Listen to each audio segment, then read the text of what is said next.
오늘은 히브리서 11장을 차리죠. 히브리서 11장 말씀을 보겠습니다. 우리 기도하고 시작하도록 하겠습니다. 위대하시고 거룩하신 주 하나님 참으로 감사드립니다. 미약한 저희들이고 참으로 추한 죄인들이었지만은 예수 그리스도의 보혈로 인해서 구원받게 하시고 또 성도가 되게 하셨습니다. 저라는 저희들의 입술로 주님께 감히 찬양 드릴 수 없었지만 이제 구원받은 영으로서 주님께 마음 놓고 찬양 드릴 수 있게 되었습니다. 오늘 저희들은 다양한 찬양으로서 주님께 드렸습니다. 이제 하나님의 말씀을 받을 차례입니다. 주의 말씀이 저희들에게 심겨질 때 그 씨앗이 온전히 자랄 수 있도록 하시고 또 그 씨앗이 온전한 열매를 맺을 수 있도록 저희들에게 역사하셔서 온전히 드려짐으로써 그 일을 이룰 수 있도록 도와주시옵소서. 주님 이루시는 것은 주님입니다. 저희는 도구에 불과합니다. 다만 신실하게 드려져서 주님께서 원하시는 도구의 역할을 온전히 감당할 수 있도록 도와주옵소서. 오늘은 특히 히브리서 11장을 통해서 믿음에 대해서 배우려고 합니다. 우리가 믿음을 너무나 많이 말하지만 진정 우리가 믿음을 온전히 구사하는지는 모르겠습니다. 우리 각자에게 귀하게 깨닫는 시간이 되게 하시사 우리의 믿음을 더욱더 주님을 위해서 드릴 수 있는 그런 시간 되게 도와주시옵소서. 주 예수님의 이름으로 기도드립니다. 아멘. 히브리서 11장입니다. 11장은 누구나 아는 대로 믿음에 관한 장입니다. 여러분 딱 몇 개 있잖아요. 성경에서 시편 119편은 말씀장, 말씀에 대한 말이 쫙 나와 있으니까 성경 어디는 말씀이 아니겠냐만 특히 주제가 그렇다는 얘기죠. 히브리서 11장 믿음장, 믿음으로부터 딱 시작해서 끝까지 믿음과 연관된 말씀을 하십니다. 또 그 사이사이에는 믿음의 예가 되는 그러한 우리 믿음의 그 신앙 선배들 원로들의 모습을 쭉 설명합니다. 그 모습들을 통해서 우리가 배울 것들을 배우고 또 교정할 것들을 교정해 나갔으면 좋겠습니다. 자, 먼저 1절에 이제 믿음은 바라는 것들에 대한 실상이요 보이지 않는 것들에 대한 증거니 원로들이 그것으로서 좋은 평판을 얻었느니라. 믿음으로 우리는 세상들이 하나님의 말씀으로 지어진 것을 깨닫나니 보이는 것들은 나타나는 것들로 된 것이 아니니라 그랬습니다. 자, 믿음은 바라는 것들에 대한 실상입니다. 우리가 무엇인가를 바랄 때 믿음으로 그것을 성취한다는 얘기죠. 약속을 얻게 하는 도구입니다. 하나님께서는 그분 안에 우리를 위한 풍성한 것들을 다 마련해 놓으셨어요. 근데 그것을 내가 얻는 것이 믿음이에요. 이건 구원부터 마찬가지입니다. 물론 여기서 말하는 믿음은 꼭 구원에 대한 믿음이 한정되진 않습니다. 구원에 대한 믿음뿐 아니라 우리가 구원받은 이후에 신앙생활을 해 나가고 우리 믿음의 여정을 가는 모든 종류의 믿음을 말하는데 구원의 믿음도 마찬가지죠. 자, 우리가 은혜로 구원받는다 그래요. 또 믿음으로도 구원받는다 그래요. 그럼 무슨 말이에요? 믿음으로도 구원받고 은혜로도 구원받는 거야? 아니면 믿음과 은혜가 50%씩 작용해가지고 둘이 합쳐져서 구원을 주는가? 이런 말이 아니라 하나님 편에서는 은혜로 구원을 주는 거예요. 우리의 노력이나 우리의 행위가 아니라 100% 주님의 은혜로 주시는 거란 얘기죠. 근데 하나님 편에서는 은혜로 주시는데 그것을 내가 받을 수 있는 도구가 믿음인 것이에요. 하나님의 100% 은혜로 주시는데 내가 믿음이 없으면 그걸 받을 수가 없죠. 그래서 믿음으로 구원받는다는 것은 주님이 주시는 은혜를 내가 받는 도구가 되는 것이죠. 그래서 믿음으로 구원받는다, 은혜로 구원받는다 말하는데 50% 각각씩 역사한다는 말이 아니라 하나님 편에서는 100% 은혜로 주는 것이고 내 편에서는 믿음으로 그것을 받는 것이에요. 아무리 하나님께서 십자가의 은혜를 주시고 모든 세상 주인들을 위해서 그분의 은혜의 피를 뿌려주셨다 한들 그것을 내가 주님 믿겠습니다. 믿고 영접합니다. 그거 받아들이지 않으면 그도 구원받지 못하는 거 아니겠어요? 그렇죠? 그래서 믿음이 바로 그런 것들이에요. 바라는 것들을 받을 수 있는 실상입니다. 믿음이 없이는 하나님이 주시는 모든 은총들이 저 멀리 있는 허상에 불과해요. 주님 안에서는 실제인데 내가 믿음이 없으면 그거는 허상에 불과하다고요. 신기루에 불과하다고요. 하지만 믿음이 있는 즉시 그것은 신기루가 아니라 나에게 실체로 다가올 수가 있는 것입니다.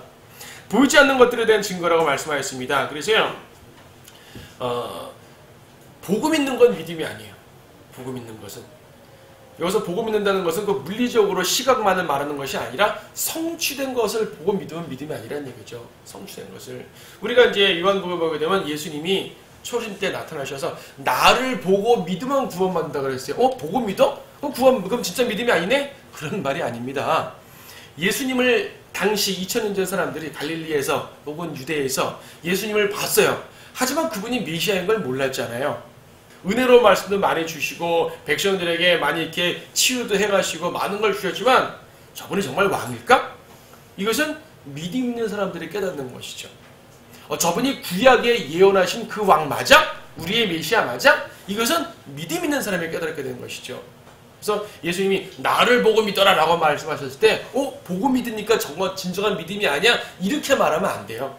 그런 개념이 아니고요. 그래서 본다 안 본다는 개념은 이 약속이 성취된 걸 보냐 안 보냐 이 말입니다. 약속이 성취됐어요. 자, 아브라함에게 뒤에 아브라함 나오지만 내가 너에게 땅을 주리라 약속했어요. 땅을 줘라. 땅을 좀 믿지 않았습니다. 근데 땅을 받았어요. 받고 나서 드디어 받았고 이제 믿겠습니다. 이건 믿음이 아닌 거예요. 아직 받기 전에 믿었으니까 아브라함은 믿음이라고 말하는 거죠. 그래서요. 천년 왕국 때 믿음이 필요 없다는 말이 그것입니다. 천년 왕국 때는 모든 예언이 성취가 돼요. 그렇죠? 성취가 됐습니다. 성취 다 될 것입니다. 미래니까. 그렇죠? 이스라엘에 관련된 예언, 모든 무슨 이 땅에 관련된 예언, 모든 게 성취가 되고요. 일단 우리 주님이 다시 오신다. 다시 오셨잖아요. 오실 것이잖아요. 그러면 이 모든 예언이 성취된 다음에 믿는 거기 때문에 그때는 믿음이 아니에요. 그래서 천년왕국 때는 믿음이 필요 없다고 말하는 것이고 굳이 전파할 필요가 없어요. 눈에 보이는데 예수님이 뭘 전파하시겠어요? 지금은 안 보이니까 전파하는 것이요. 그래서 천년왕국 전까지의 모든 세상에서는 믿음이 필요합니다. 성취되기 전에 믿어야 됩니다. 여러분들 어떤 걸 기도를 했습니다. 기도하고 내 마음에 확신이 들어요. 주님이 하나님 말씀에 따라서 우리가 진심으로 기도하면 응답해 주시겠다 약속하셨으니까 이 약속에 따라 저는 이것을 내가 구한 이것을 이루어질 줄 믿습니다. 믿음으로 내 실체가 되는 것입니다. 근데 정말 이루어 주실까? 나중에 이루어졌어요. 이루어진다면 이제 믿겠습니다. 그거는 이 사람의 믿음 때문에 이루어진 것이 아니라 딴 것 때문에 이루어진 것이에요. 혹은 다른 사람의 믿음 때문에 이루어졌을 수도 있겠죠? 나는 믿지 않았던 것이죠. 나한테 믿음이 아닌 것입니다. 그때 가서 믿는 건 믿음이 아니에요. 다만 그때 가서라도 믿는 게 필요한 게 이런 걸 보니 주님이 역사하시는 거 맞구나. 다음번엔 제대로 믿어야지. 이럴 수 있겠죠. 그 다음 사건을 위해서 믿음이 자랄 수 있겠지만 적어도 본 상태에서 믿음이 아닌 거예요. 보기 전에 믿어야지 믿는 것이죠. 그래서 이제 성경에서 쭉 예를 들 때 아직 나타나지 않은 걸 믿었다 했을 때 훌륭한 믿음의 선진이라고 말하는 것이지 다 된 다음에 내가 열심히 싸우겠습니다. 이런 사람들을 제시하는 게 아니에요.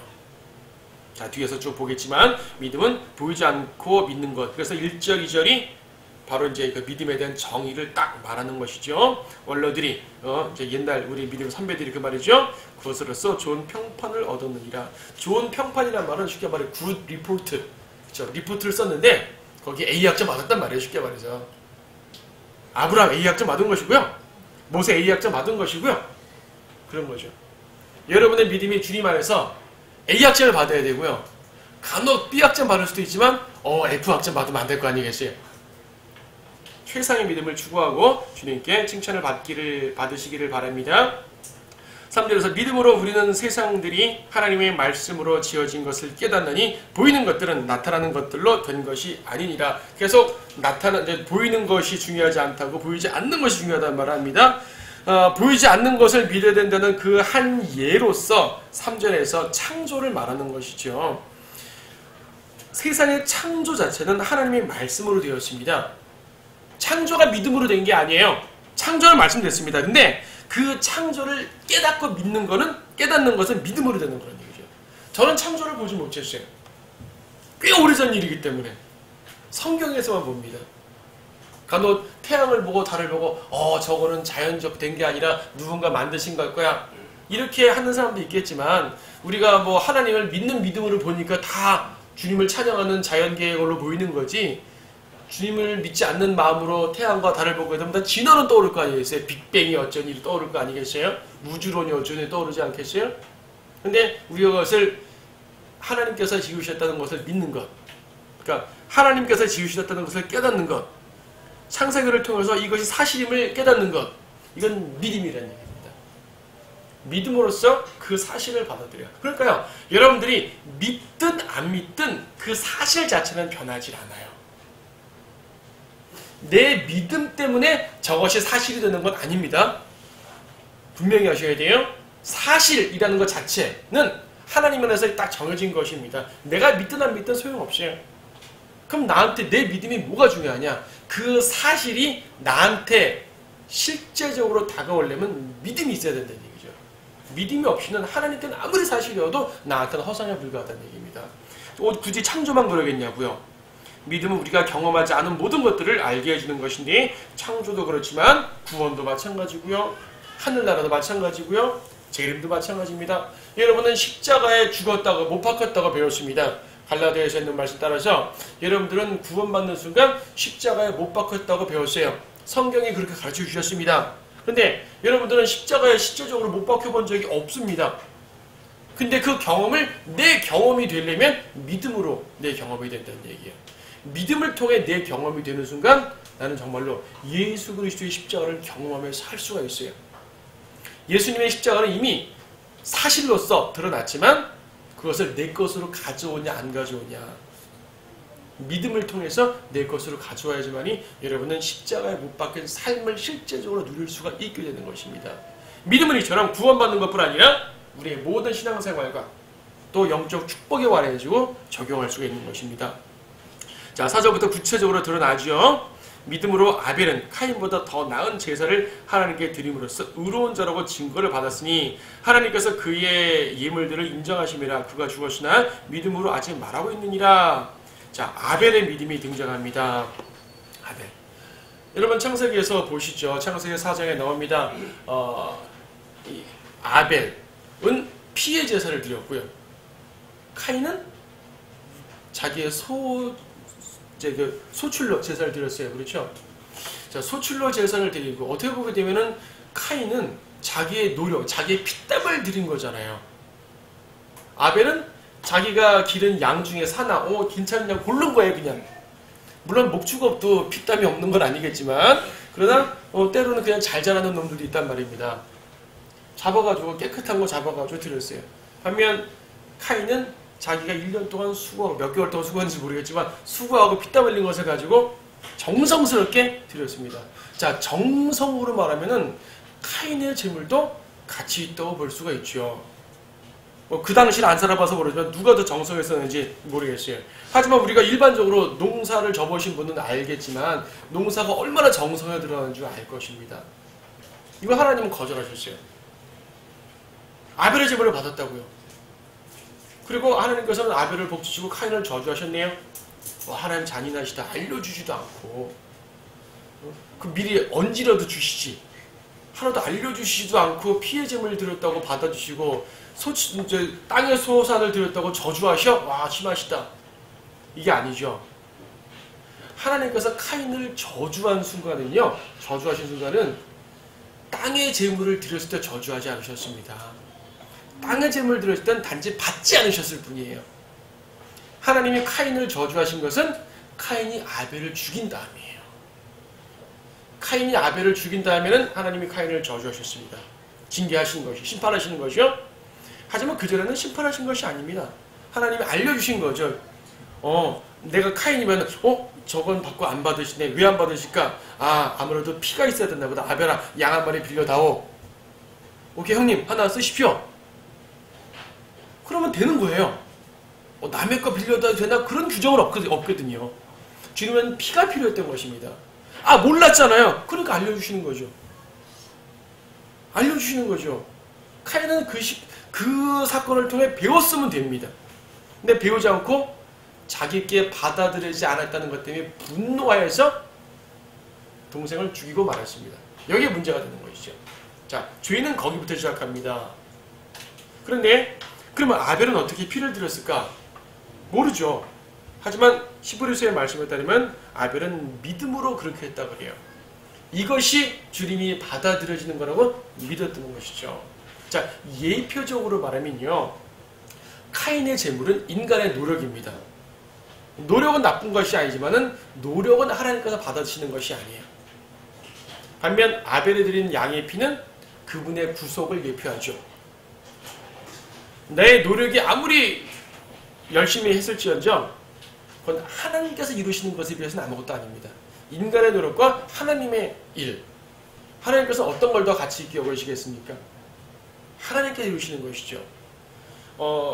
창세기에 구체적으로 나는 피를 원하니까 피를 바쳐라 라는 직접적인 언지는 없었습니다. 하지만 아담과 이브가 에덴 동산에서 범죄하고 하나님께서 가죽옷을 만들어 주셨을 때, 가죽옷이라는 얘기는 어떤 동물이 죽었다는 얘기잖아요. 죽지 않고 어떻게 가죽옷을 만들어 주시겠어요? 그때 피가 흘려졌습니다. 사실은 피라는 단어는 없었지만 에덴에 이미 피가 흘려진 것이에요. 그리고 하나님께서는 그걸 통해서 바로 죽이지 않고 용서를 하신단 말이죠. 그러면 용서는 희생이다 라는 개념이 아벨 안에 있었을 것이라는 얘기입니다. 이걸 구체적인 논리적으로는 몰랐을지라도 아벨은 거기에 대한 믿음으로써 피를 드렸던 것이고요. 카인은 그것을 몰랐기 때문에 자기의 소산을 드렸는데, 만약 카인이 순수한 마음이었으면 그때 배웠겠죠. 하지만 악한 마음이었기 때문에 배우지 않고 죽였습니다. 분노를 바라고 말았습니다. 자, 어쨌든 믿음은 믿음으로써 피를 드릴 수 있었고요. 그래서 4절 끝에 보게 되면 그가 죽었으나 믿음으로 아직 말하고 있느니라. 아벨의 피는 아직도 말한다 그래요. 이것을 믿음으로 받아들일 수 있는 사람은 받아들이라는 것입니다. 5절에서 이제 에녹의 믿음이 나오죠. 믿음으로 에녹은 죽음을 보지 않고 옮겨졌으니 하나님께서 그를 옮기셨으므로 다시 보이지 아니하더라. 그는 옮기우기 전에 하나님을 기쁘시게 하였다는 이 증거를 지녔느니라. 자, 에녹. 창세기에서 나오는 에녹. 에녹에 대해서는 언급이 별로 없어요. 근데 하나님과 동행했다는 말밖에 없습니다. 여러분 창세기 5장 말씀 보시면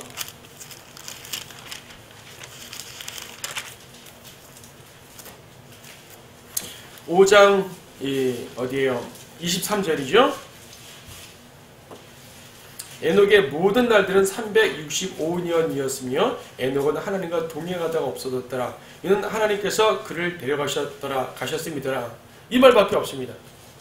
21절부터 24절까지 4절밖에 나오지 않지만 그의 삶을 구체적인 내용은 모르지만요, 하나님과 동행하다가 없어졌고 하나님이 데려가셨다고 합니다. 하나님과 데려가셨다. 이거는 일종의 휴거를 말하는 것이거든요. 옮겨졌다는 말은 당시 장소만 옮겨졌다는 말이 아니라 이제 뭐랄까요, 그의 본질 자체가 변화된 것이에요. 변화된 것이. 에녹이 휴거된 거죠. 365년 살았습니다. 지금으로 보면 꽤 긴 수명을 누렸지 모르지만 당시의 수명으로 보게 되면 꽤 젊은 거죠. 900살 살고 800살 사는 시대에 300년 살았으면은 오늘날 35살 살고 갔다는 말이죠. 쉽게 말하면 36살 살고 갔다는 그런 말인데, 그동안 에녹은 하나님과 동행하는 삶을 살았습니다. 이것이 하나님 앞에서 은혜였고요, 이것이 믿음으로 받아들여졌습니다. 자, 주님과 동행하는 삶은 믿음으로 사는 삶입니다. 여러분이 주님과 동행하는 삶을 산다, 여러분이 주님 앞에 믿음의 삶을 산다는 얘기는 주님과 동행하는 삶을 산다는 것을 의미합니다. 에녹은 하나님과 동행하는 삶을 살았고 그것을 곧 믿음으로 주님께서는 받아들여 주신 것이죠. 그러고 보게 되면 믿음은 처음부터 필요한 것이에요. 아벨 때부터니까 믿음은 처음부터 필요했습니다. 아까 말씀드린 천윤왕국. 천윤왕국은 모든 것이 성취되기 때문에 믿음이 필요 없다는 얘기지, 믿음 자체가 하나님이 더 이상 기뻐하지 않기 때문에 믿음을 폐지했다는 말은 아닙니다. 다 성취가 됐기 때문에 굳이 믿음이 필요 없단 말입니다. 그러면 천윤왕국 전까지는 무조건 믿음이 필요한 것이에요. 그렇죠? 이제 믿음을 강조하다 보니까 특히 세대주의자들 중에서, 원래 이제 일반 언어신학자들은, 칼빈주의자들은 모든 시대에 다 은혜로 구원받고 모든 시대에 다 그리스도의 피로 서 십자가로 구원받는다고 말하니까 거기에 반대돼서 세대주의자들이 무슨 소리냐, 교회 시대에는 믿음으로 구원받고 환난 시대에는 믿음 플러스 행위로 구원받고 구약 시대에는 율법으로 구원받고 이런 말을 합니다. 틀린 말은 아니죠. 그런데요, 거기에 또 너무 집착하는 사람들이 오해하는 것은 뭐냐면 구약에는 마치 믿음이 필요 없는 줄 아는 거예요. 믿음은 신약 때만 필요하다. 아니에요. 믿음은 구약에도 필요해요. 에녹도 믿음이 필요했잖아요. 여기 히브리서 11장 나오는 모든 이 이름들 다 구약 성도들이에요. 구약 믿음 절대적입니다. 환난 때도 믿음이 필요합니다. 믿음이 필요 없는 시대는 천년국밖에 없어요. 다 믿음 필요합니다. 다만 교회 시대는 믿음으로만 구원받는 것이고 구약 시대에는 믿음에다가 율법의 행위가 필요하단 말일 뿐이죠. 우리는 율법 행위가 필요하지 않다. 오직 믿음. 하지만 구약이나 환난 때는 믿음에다가 율법적 행위가 필요하다. 플러스 된다. 이 말뿐이죠. 믿음이 필요 없다는 말은 절대로 아닙니다. 믿음은 어느 시대에나 절대적이에요. 6절에서는 다시 믿음의 원리를 말씀하시는데 그러나 믿음이 없이는 하나님을 기쁘시게 할 수 없나니 하나님께 나아가는 자는 그분이 존재하시는 것과 그분이 자기를 열심히 찾는 자들에게 보상하는 분이심을 마땅히 믿어야 하느니라. 일단 우리가 여기서 볼 수 있는 것은요. 믿음의 대상이 하나님이라는 사실이죠. 하나님에 대한 믿음입니다. 하나님의 존재를 믿고 하나님의 보상을 믿어야 되는데 어쨌든 하나님을 믿는 것이에요. 하나님 이외에 다른 존재에게 여러분의 믿음의 대상을 준다면 그 자체는 가짜가 된다는 얘기죠. 성경은 절대적으로 하나님에 대한 믿음을 말합니다. 그래서 그런지요. 다른 종교들은 믿음을 강조하지 않아요. 불교에서 믿음을 강조하는 걸 보셨습니까? 불교는 어차피 행위예요. 행위. 천주교에서 믿음을 강조하던가요? 어차피 그 종교는 믿음이 필요한 종교가 아니었나 봅니다. 그러니까 다른 걸 강조하죠. 이슬람교. 혹시 코란 읽어보신 분 없죠? 코란 몇 번 훑어봤는데 믿음을 강조하지 않아요. 오히려 감사한 것입니다. 다른 종교들이 믿음을 강조하지 않는 게 감사한 게 하나님 이외에는 믿을 대상이 없다는 걸 그들도 아는 것이에요. 우리 성도들에게 하나님만 믿어야 돼, 다른 거 믿으면 안 돼! 라고 굳이 말할 필요가 없어요. 어차피 다른 종교는 믿음을 강조하지 않으니까. 하지만 어쨌든 구약에도 그렇고 지금도 그렇고 하나님 이외에 다른 것들을 믿죠. 사람들은 자신의 신앙의 대상을 다른 걸 부처에게 잡고 구약의 바알에게 잡고 금송아지에게 자신의 신앙을 근거를 잡고 다 하지 말라는 얘기입니다. 하나님만이 믿음의 근거라는 얘기예요. 자, 두 번째, 여기서 알 수 있는 믿음의 두 원리가 이제 내용이 나오는데 첫째는 하나님의 존재에 대한 믿음입니다. 이건 어떤 사실에 대한 믿음, 팩트에 대한 믿음이죠. 사실 자체를 믿느냐 안 믿느냐 매우 중요합니다. 예수님이 2000년 전에 이 땅에 오셨다는 사실 자체를 믿지 않으면 처음부터 안 되어버리는 거 아니겠어요? 예수님이 십자가에 죽으셨다는 사실 자체를 믿지 않으면 아무것도 안 됩니다. 그건 허구야. 이러면 더 이상 대화가 안 되죠. 그렇죠? 하나님이 존재하시는 것 자체를 믿지 않으면 대화가 안 돼요. 구령을 하는데 저는 무신론자입니다. 하나님의 존재 자체를 믿지 않아요. 막 이것저것 설명하고 성경을 들어 설명하고 성경의 예언, 성취 막 설명해도 그래도 하나님이 존재하지 않습니다. 그러면 대화가 더 이상 되지 않아요. 그렇지 않습니까? 네. 그래서 하나님의 존재 자체, 예수 그리스도의 존재 자체에 대한 믿음은 기본입니다. 사실에 대한 믿음, 팩트예요. 그런데 이건 믿음의 시작이지 믿음의 끝이 아닙니다. 이거는 필요한 믿음이지 이것이만 절대적 믿음이 아니에요. 자, 보통 사람들이 예수님 믿으십시오. 저 예수님 믿어요. 믿는구나. 저 하나님 믿어요. 하나님 안 믿는 사람이 어디 있어요? 다 믿어요. 안 믿는 사람 너무나 많은데 자기들 하나님 믿는데요. 알고 봤더니 하나님의 존재를 믿는 거예요. 그냥 가도 힘들 때마다 하나님 하는 그렇게 믿는 거예요. 이분들은 하나님의 존재는 믿지만 하나님을 의지하진 않아요. 여기서 하나님께서는 그분이 자기를 열심히 찾는 자들에게 보상하는 분이심을 믿어야 된다고 말할 때 보상에 대한 믿음을 말하는 것은요. 의지한다는 말입니다. 그분께 기도해야지 응답받는다. 그분께 간구해야지 주신다. 그분을 영접해야 구원받는다. 다른 것이 아니라 내 행위가 아니라 그분의 피를 의지해야 구원받는다. 이런 거 있잖아요. 예수님이 피 흘렸다는 사실을 믿었다고 구원받는 건 절대로 아닙니다. 그러니까 이 두 가지 믿음인데 앞에 믿음만 갖고 끝나면 반쪽짜리 믿음이에요. 그거는 구원도 받지 못하고 아무것도 이룰 수가 없어요. 사실에 대한 믿음을 가졌다면 그것을 의지하는 믿음이 들어가죠. 이것을 신뢰. 하나님을 신뢰한다 그러죠. 신뢰해야 됩니다. 신뢰하지 않으면 안 됩니다. 자, 비행기가 날아갑니다. 어떻게 비행기가 날아갈 거예요? 날아가다 떨어지면 어떡할 거예요? 나 비행기 절대 못합니다. 믿고 타면 미국 가는 거예요, 그냥. 근데 나 저 비행기 타면 무너질 것 같아, 못 타겠어요. 그럼 못 가는 거죠. 그렇죠?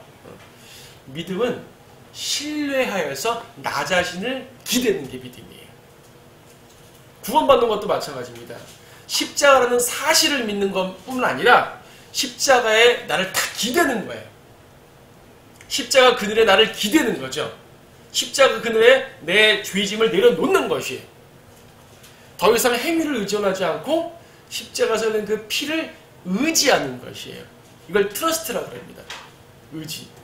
그래서 믿음이라는 것은 구체적 사실을 믿는 믿음과 의지하는 믿음 두 종류가 있는데 사실에 대한 믿음도 매우 중요합니다. 사실을 인정하지 않고 의지만 해? 그건 더욱더 말이 안 되죠.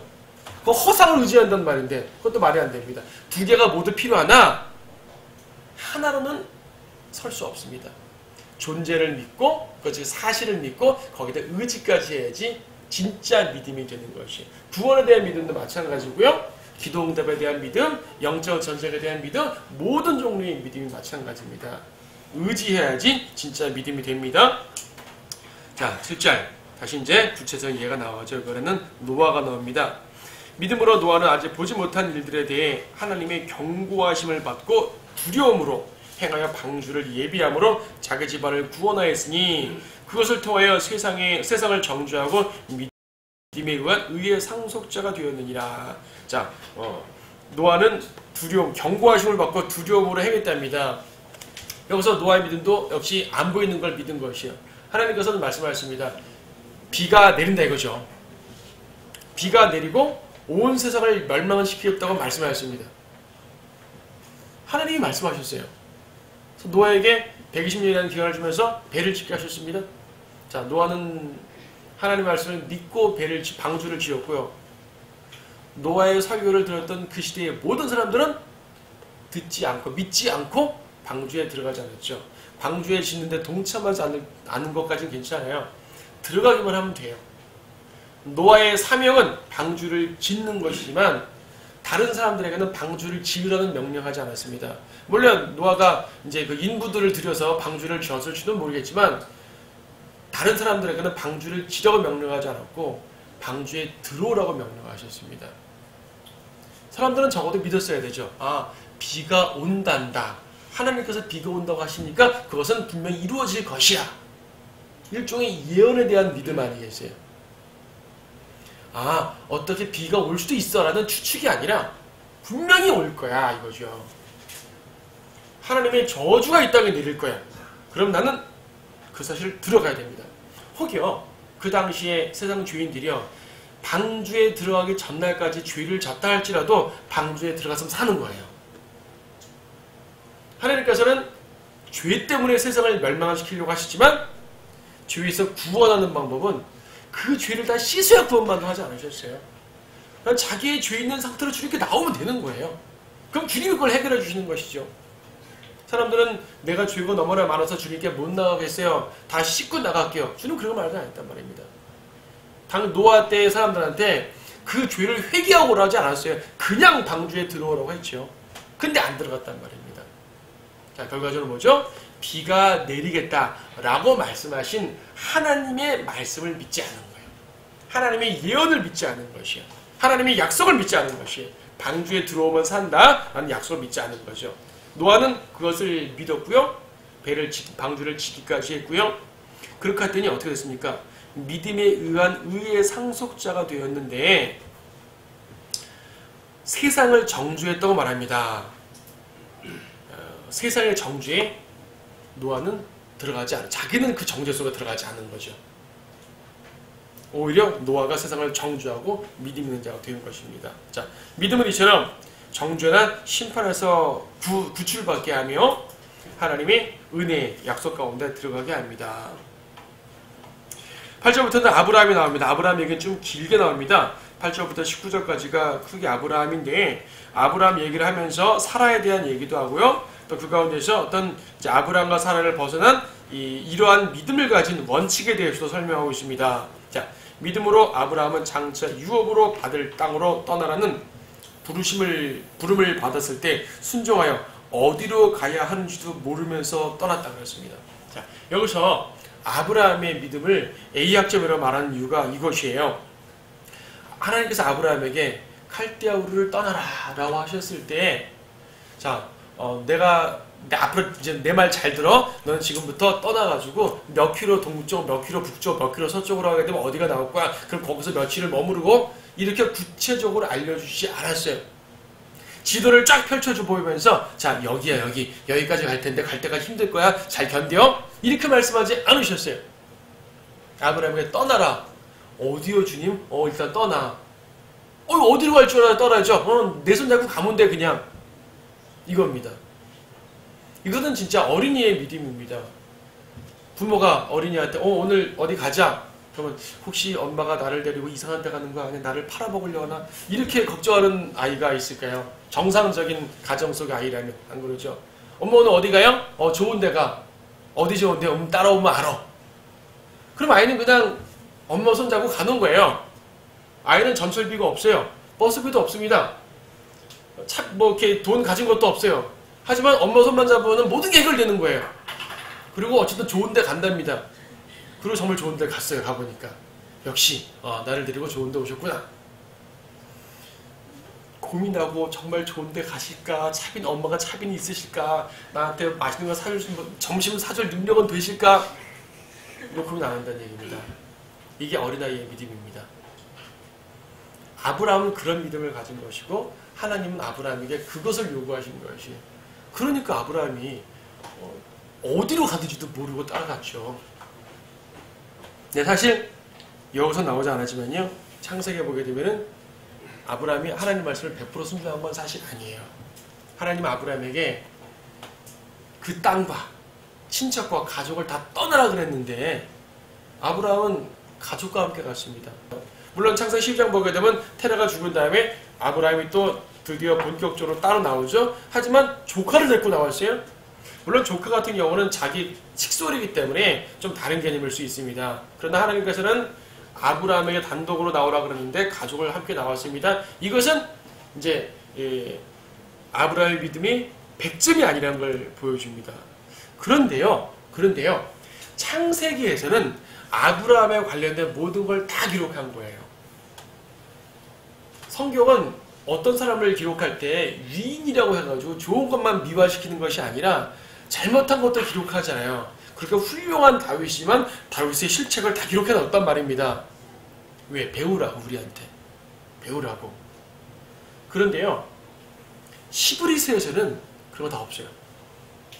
히브리서에서는 아브라함의 소위 말하는 B학점짜리, C학점짜리 다 없애버리고 A학점짜리만 기록해 놓은 것이에요. 쉽게 말하면 구절도 나와있죠. 믿음으로 그는 타국 땅에 있는 것 같이 약속의 땅에 기거하여 그와 함께 그 동일한 약속의 상속자들인 이삭과 야곱과 더불어 장막에서 살았느니라. 자, 아브라함이 칼디아 우르를 떠났습니다. 떠나서 저 북쪽에 하란이라는 지역에 일시적으로 머물렀다가 거기서 다시 남쪽으로 내려오면서 카나안 땅 들어옵니다.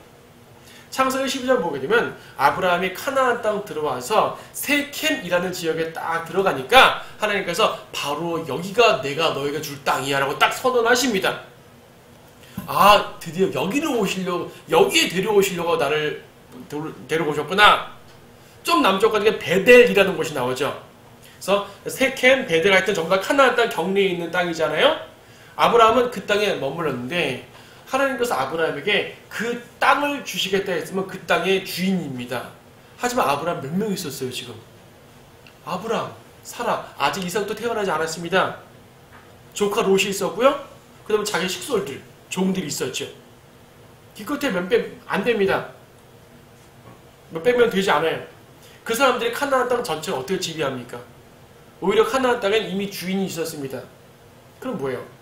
하나님의 입장으로 카나안 땅의 소유권은 아브라함이지만 아브라함은 그 당시에 주인으로 있었습니까? 객으로 있었습니까? 객으로 있어요. 나그네로 있었던 것입니다. 내 것인데 나그네의 이 고통을 겪는 것이에요. 그러면서도 아유, 내가 주인은 무슨 주인, 나그네일 뿐이지 하고 끝나지 않고 궁극적으로 내 것이 될 거야 라는 믿음을 가졌단 말입니다.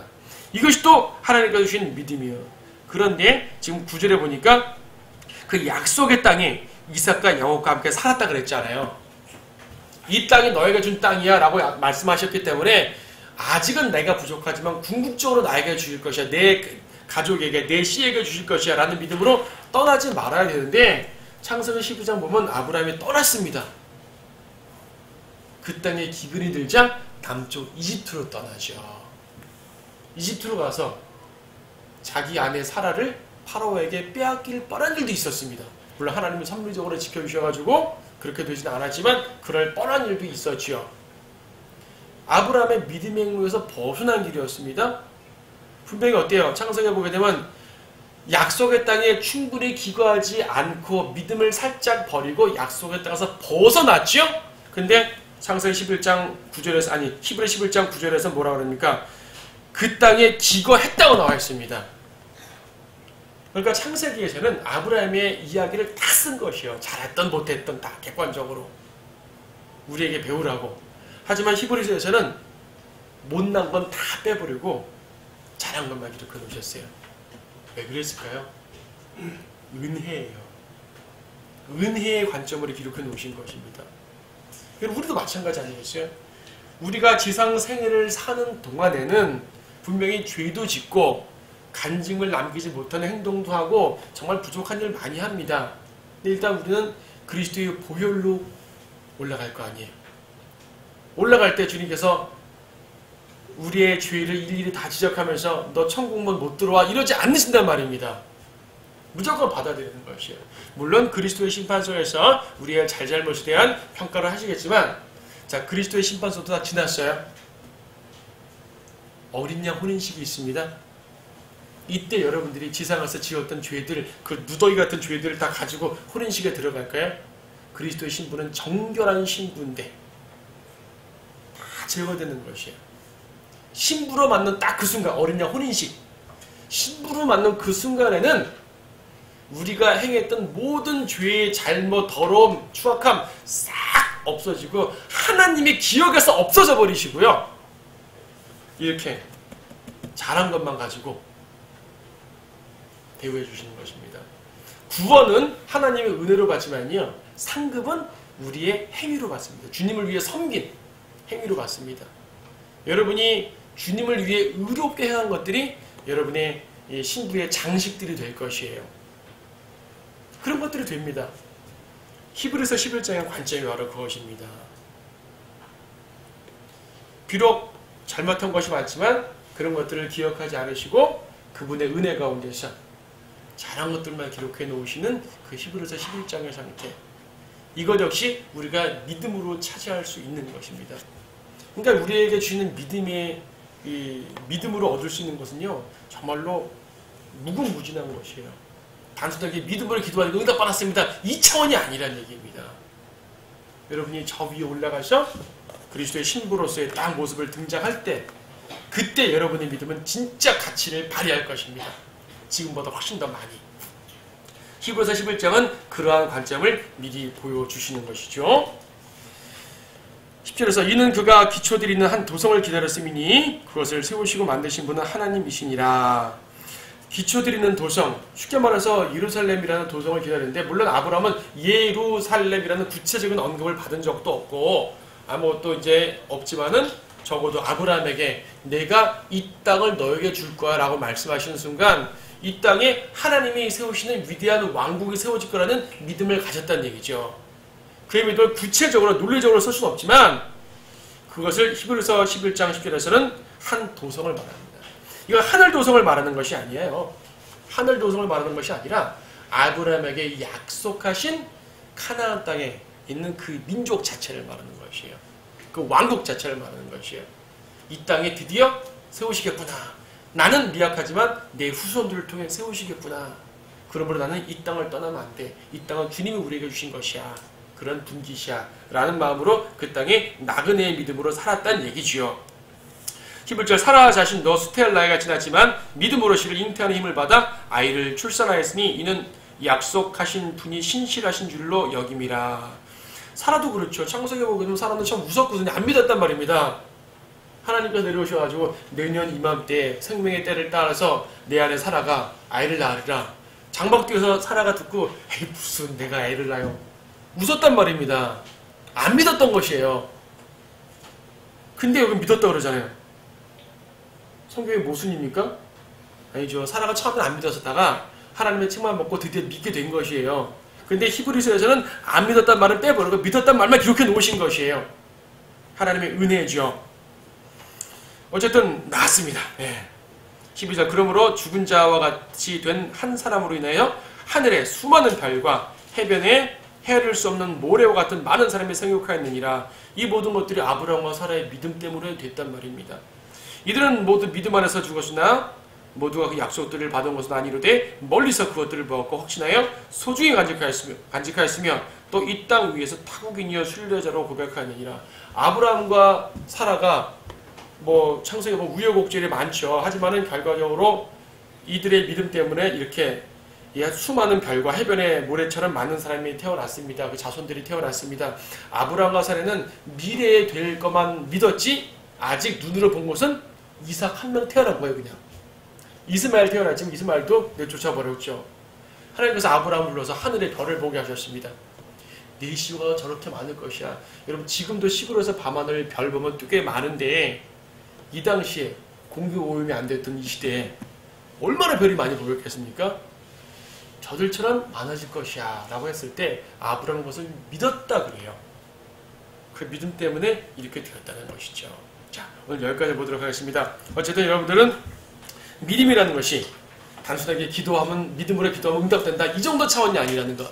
또 믿음이라는 것은 구원에만 적용하는 것이 아니라 구원 이후에 더 적용을 많이 해야 된다는 것. 그리고 하나님께서는 우리의 부족한 점에도 불구하고 우리의 믿음 속에서 하나님의 은혜로 죄악들을 감추어 버리시고 하나님의 은혜로서 우리를 세워주신다는 것.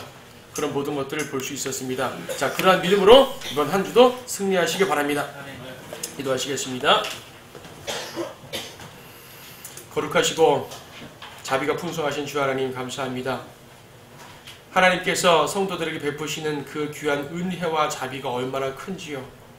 우리는 부족한 죄인들이고 정말 멸망할 수밖에 없는 죄인들이었지만은 예수 그리스도의 보혈로 말미암아 구원하셨고 또 그 이후에도 주님의 도우심으로 수많은 은총들을 누리게 하셨습니다. 그 모든 것들이 주님의 은혜요 우리의 감사가 넘칠 따름입니다. 그리고 주님께서 우리에게 믿음을 통해서 그 모든 것들을 성취해 받으라고 하셨습니다. 저희들에게 굳건한 믿음을 주시고 이 믿음을 온전히 구사할 수 있도록 저희들을 굳건하게 세워주시기 원합니다. 이번 한 주도 믿음으로 살아가기 원합니다. 믿음으로 살아가고 주님을 굳게 신뢰하는 그 믿음 속에서 주님께서 성도들 하나하나 지켜주시고 이끌어 주시옵소서. 주 예수님의 이름으로 기도드립니다. 아멘.